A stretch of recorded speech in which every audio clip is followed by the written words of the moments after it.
And that is the fight we are in right now, a fight for America's future.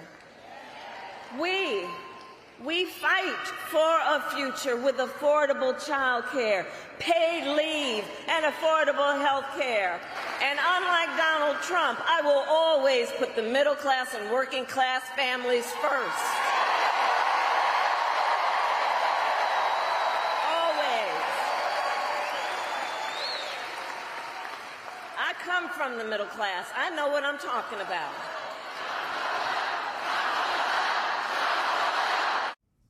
It's all part of the campaign strategy to expand its outreach beyond Georgia's safe blue counties in and around Atlanta to court voters in suburban, exurban, and also rural counties, areas known to be Republican strongholds. Unlike Donald Trump, who claims that he doesn't need to court any new voters, Vice President Harris understands that every vote counts, especially in a state that President Biden won by just under 12,000 votes in 2020. Now, just a reminder, Harris is the first Democrat to campaign in rural Georgia since Bill Clinton in 1992. The campaign is hoping that this will continue the momentum that they're seeing in this and other battleground states. In a new Fox News poll, Harris has pulled ahead of Trump in Arizona, Nevada, and Georgia. And while her lead is within the poll's margin of error, it is a big turnaround from when President Biden was still in the race. That includes closing the gap in North Carolina, where Governor Tim Walz appeared today after leaving Georgia. But before he did, the two Democratic running mates sat down for their long demanded by the Fourth Estate first major media interview. And here's a clip. How should voters look at some of the changes that you've made, that you've explained some of here in your policy? Is it because you have more experience now and you've learned more about the information? Is it because you were running for president in a Democratic primary? And should they feel comfortable and confident that what you're saying now is going to be your policy moving forward? Dana, I think the most important and most significant aspect of my policy perspective and decisions is my values have not changed. You mentioned the Green New Deal. I have always believed, and I have worked on it, that the climate crisis is real, that it is an urgent matter to which we should apply metrics that include holding ourselves to deadlines around time. We did that with the Inflation Reduction Act. We have set goals for the United States of America and, by extension, the globe around when we should meet certain standards for reduction of greenhouse gas emissions, as an example. That value has not changed. My value around what we need to do to secure our border, that value has not changed. I spent 2 terms as the Attorney General of California prosecuting transnational criminal organizations, violations of American laws regarding the illegal passage of guns, drugs, and human beings across our border. My values have not changed. As for Trump, he stopped in Michigan before heading to Wisconsin tonight. And as expected, he continued his grievance tour, whining about rigged elections, rigged polls, and providing a litany of alternative facts. No word as of now as to whether Hannibal Lecter made it into his speech. Joining me now. He'd love to have you for dinner, apparently. Joining me now is Cornell Belcher, Democratic strategist, pollster, and MSNBC political analyst. Christina Greer, political scientist and associate professor of political science at Fordham University. And Matthew Dowd, political strategist and MSNBC senior political analyst. All the strategists and me. Let me come to you first because, Cornell, if I have you here, you know I got to talk polls with you, my brother. Let's do it. USA Today Suffolk, you have Kamala Harris at 48, Trump at 43. June, they had Biden at 38, Trump at 41. We're going to note that. Fox News swing state polling, we're going to get into in a second.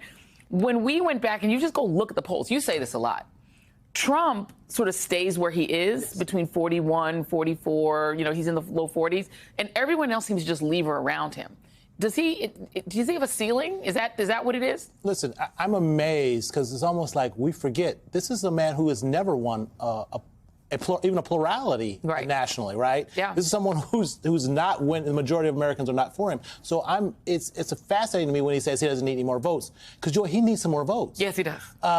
We've seen in back-to-back elections. Polling aside, he's a 46, maybe a 47% proposition. Yeah. So he actually does need more votes, but he wins by subtraction, not addition. What we've seen in the Wall Street Journal's polls out today, just came out, I was also showing her lead. Look, not me, Karl Rove, right? Bush's Karl Rove said she's going to take a lead, and she's going to hold that lead. It's going to be consistent. Convention bounce. I think even before the convention. Yeah. Right. And even before the convention, the motivation we were seeing pick up, African American voters, Latino voters, younger voters were beginning to sort of move to her. She is recobbling together elements of that Obama coalition that we saw rally around him in 2008 and 2012. And it's putting certain states in play. I mean, Arizona, she's up 1, it's margin of error. She's up 2 in Georgia, also margin of error. She's up 2 in Nevada. She's up 1, or Trump's up 1 in North Carolina, margin of error. Can I speak to that really quickly? Yeah. Look, these are states that are been traditionally Republican states. Yep. And what you see over the last couple of years is you don't see Illinois all of a sudden becoming a target, right? You know, New Jersey, and it's 16, I think, electors aren't all of a sudden in play. You're seeing more and more states come into play for Democrats as we see the dynamics and the diversity of this country changes, and Democrats are going on the offensive. North Carolina, I will make a side wager with you. North Carolina, she's going to win North Carolina. I mean, well, they do have a madman running for governor, which probably helps her a lot. And now Cook Political Report has moved that into likely Democrat. Let me go to you, Christina, because there is a thing that is happening. We talked about it yesterday with LaTosha Brown. I mean, this surge in black women voting, like 175%. Just to be clear, that is like triple. Okay. And then you see young people, you see women, you're seeing these surges in demographics that I'm not sure the polls can even capture. So what is this thing that's happening for you as a political scientist? How do you read it? Well, Joy, we know that Black women in many ways are the canaries in the mine. We consistently tell Americans about the dangers that lie ahead. And so many issues that Kamala Harris is addressing are economic issues. They may not necessarily be framed explicitly that way, but we know when J.D. Vance tells women, oh, you know, women don't care about abortion. They care about, you know, feeding their families. I would argue making a woman having a child is a pocketbook issue. That's how people go to the polls. And so as we see Black women who are steadfastly Democratic, big D Democratic, roughly 95% of Black women who are the voting eligible population vote for the party, but they're coalescing, they're organizing per usual. So we saw the great foundation that Stacey Abrams laid in Georgia. Some of that bump that Cornell just mentioned is because of the hard work of not just the LaTosha Browns and the Stacey Abrams, but a myriad of social justice organizations working on the ground. We're seeing this in North Carolina and Virginia. These are people who have not stopped working since 2016, right? They were working before 2016, but they've been on the ground doing the hard work ever since then. So we're seeing this organization that's going to come to the fold. I don't think we have a discussion about whether or not Kamala Harris is going to win the popular vote. The key is, can she win certain states that really matter? And that's where the important organizational conversations come in places like North Carolina, Virginia, Michigan, Wisconsin, Georgia, and even Arizona with Latino women who aren't as robust, big D Democratic as Black women, but we're seeing the organizational efforts because so many of these draconian Republican policies are exactly the pocketbook issues that are of great concern to women of color specifically, and we're trying to get white women on board as well. Yeah. And Matthew Dowd, a reminder, by the way, that Barack Obama won Ohio, Iowa, North Carolina, and Florida. And Indiana. Jesse Jackson's 50-state strategy. Yeah, he won Indiana. I mean, think about the state. I mean, the states that he won in 2008, that Democrats now consider off the table. Matthew, let me get you in here because the way that Kamala Harris is putting this together. I want to play this. This is a piece of her interview that she did with CNN with Dana Bash, because she's making this argument that is both inspiring to Black women, to Asian American women, to women who come from her background, but also it's a very welcome, open table and an open party that Republicans, that conservatives, that everybody is like, you can come, everybody can come. Here she is talking about the fact that she would appoint a Republican to her cabinet. You had a lot of Republican speakers at the convention. Will you appoint a Republican to your cabinet? Yes, I would.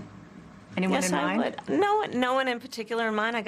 We got 68 days to go with this election, so I'm not putting the cart before the horse. But I would. I think it's really important. I have spent my career inviting diversity of opinion. I think it's important to have people at the table when some of the most important decisions are being made that have different views, different experiences. And I think it would be to the benefit of the American public to have a member of my cabinet who was a Republican.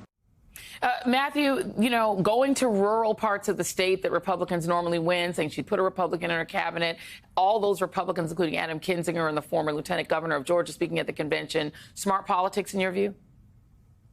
Yeah, I actually, the two answers that you've played tonight, I mean, she's brilliant in her answers of both those questions. The first question about her values haven't changed, and she does what's right on all these issues, even though the way the strategy or the policy around it may change, her values doesn't. And this answer I thought was pitch perfect, because there's a huge chunk of the American public that's just tired of the division and the polarization and the partisanship, and the idea that she sort of very authentically, and you could see her pause and think for a moment and say, yeah, that's exactly what I would do, and here's why, and why I would do it. One thing I want to talk about her coalition and the polls is people have said, oh, it's like Obama or it's like X. I actually think she's uniquely changing the dynamic unlike anybody we've seen. This is not Obama 2008. This is not Obama 2012. This is not Hillary Clinton 2016. This is Vice President Harris's coalition that is unique to her, because everything has fundamentally changed in America on how divided we are, how polarized we are since Barack Obama was elected, in the aftermath of was elected, which is why we arrived at Donald Trump.